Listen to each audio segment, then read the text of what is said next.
You have some interesting insights about the relationship of how people eat and their mental outlook and their whole sense of purpose in life.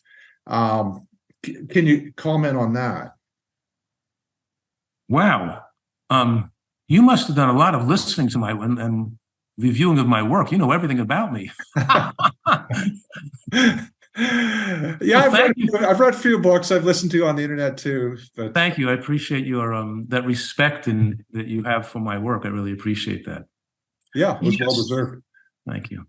Well, yes. I mean, we have to deal with a person on multiple levels, and people don't really are not going to accept your desire to be useful to them and change their behavior if they don't feel you care about them and are interested in them as a person. So if you show a person love and care and unconditional love, then if somebody's, is some friend of yours or some family members, they're not going to listen to you tell them how to live and eat unless they're first convinced you really care about them. Then they'll be more likely to listen because they know it's coming from your heart of goodwill.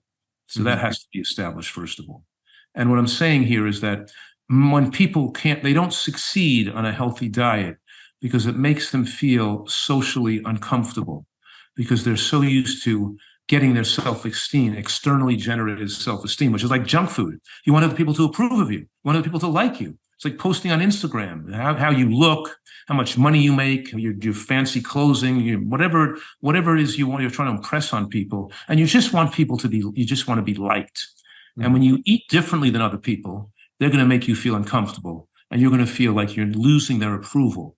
And that loss of approval and loss of social connection is going to interfere with your ability to stay taking good care of your health. So we try to build people who have a healthier outlook on life by building internally generated self-esteem, not dependent on externally generated self-esteem. So they feel good about themselves because when the person says to them, oh, well, if I had to eat that way, I'd rather be dead. Who wants to live on celery the rest of your life? Then, or says anything to you that could be somewhat interpreted as being argumentative, accusatory, nasty, or anything. We're no longer trying to protect our ego or defend ourselves. We're just thinking, this is an opportunity for me to have creative goodwill for this person, to use my intelligence and creativity to see if I can have a good effect in their life. And the chance of having a good effect in their life may be 1 in 100. But the fact that you attempted to do that is how you build internally generated self-esteem. Because we appreciate the world outside ourselves. We have more gratitude. We have more respect and appreciation for nature and our connection for other people and our legacy to have a good effect on others. And therefore, we're not dependent if a person is liking us, or we don't have to impress them by drinking socially or by eating their cheesecake that they made for us on our birthday. We could show them we care about them in different ways than just trying to self-destruct our own habit, our own life in order to impress another person. Our behavior is not needed to impress another person. So that type of we have a different type of mindfulness. We're mindfully respectful of the beauty, the nature and beauty in natural foods, almost as if we can see into the foods with the structure and function and how our relationship to that food are dependent on each other. So we have an appreciation for food more. We're foodies. We start to develop an appreciation more for the natural world, and we start to be able to like things outside of ourselves. Remember, the drug addict, the food addict, the more you're an addict, the more you are selfishly and narcissistically consumed with your own addictive needs, with your own dopamine hit. And when you're eating so unhealthfully, it changes the brain's structure and function and neuroplasticity. And it leads to making poor choices and the lack of ability to make decisions based on logic and reason. You become easily confused and more affected by conspiracy theories, and you'll be led in the wrong path. And we're seeing, I wrote a book about this called Fast Food Genocide, describing how people became more violent due to niacin deficiency from pellagra after the Civil War, leading to lynching of blacks and more violence in the South.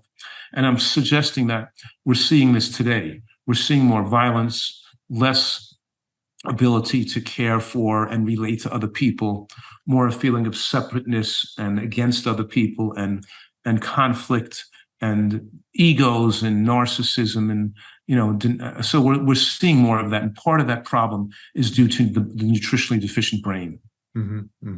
So all of this is married together: the good nutrition, a better way of seeing the world, having genuine goodwill for other people. It leads to a more stable and happier and peaceful life, and a healthier life. One thing I've noticed as time has gone on, and I've remained sort of steadfast about the way that I eat, at times it may be a little bit socially uncomfortable, but as things go on, I just realize like that's just kind of who I've become and what I believe. And by being consistent in that, you start to get people, hey, hear you on this plant-based diet. Can you tell me a little bit about it? You start to actually create some influence by just being consistent.